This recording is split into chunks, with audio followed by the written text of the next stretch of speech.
കൃഷ്ണ ഗുരുവായൂരപ്പ ശരണം. പൊന്നുണിക്കണ്ണൻ്റെ ഉഷപൂജ അലങ്കാരം രാവിലെ 4 മണിയോടുകൂടി മലർനിവേദ്യം കഴിഞ്ഞ് ശ്രീകോവിൽ നട തുറന്നു. പൊന്നുണിക്കണ്ണനെ ശ്രീലകത്ത് പുഞ്ചിരിച്ച് നിൽക്കണു. പൊന്നുണിക്കണ്ണൻ്റെ തിരുമുഖം ചന്ദനം ചാർത്തിയിട്ടുണ്ട്. നെറ്റിയിൽ ഒരു സ്വർണ്ണഗോപിക്കുറി അണിയിച്ചിട്ടുണ്ട്. ചെവിയിൽ ചെവിപ്പൂക്കൾ വെച്ചിട്ടുണ്ട്. മാറത്തൊരു സ്വർണ്ണത്തിലകവും 2 ചെറിയ സ്വർണ്ണമാലകളും ചാർത്തിയിരിക്കുന്നു. പൊന്നിൻ കിങ്ങിണി കെട്ടി പട്ടുകോണകമെടുത്ത് ഒരു ഓറഞ്ച് നിറത്തിലുള്ള പട്ടും വെള്ളപ്പട്ടും കൂട്ടിക്കെട്ടി ഞൊറിഞ്ഞൊടുത്തിട്ടുണ്ട്. വലത് കൈയിൽ ഓടക്കുഴലുമുണ്ട്. സ്വർണ്ണ കിരീടം ചാർത്തി കിരീടത്തിന്മേൽ 3 തിരുമുടിമാലകളും 2 വലിയ വനമാലകളും ചാർത്തിയിരിക്കുന്നു. അങ്ങനെ സുന്ദരനായി പുഞ്ചിരിച്ച് നിൽക്കുന്ന ആ സച്ചിദാനന്ദ കട്ടയ്യയാണ് നട തുറന്ന സമയത്ത് ഭക്തന്മാരെല്ലാവരും കാണുന്നത്.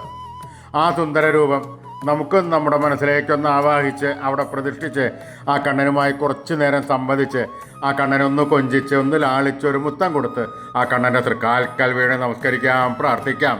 കണ്ണൻ്റെ അനുഗ്രഹം നമുക്ക് എല്ലായ്പ്പോഴും ഉണ്ടാവും കേട്ടോ. സ്നേഹത്തോടു കൂടി കണ്ണനെ വിളിച്ചോളൂ. നാരായണ നാരായണ നാരായണ.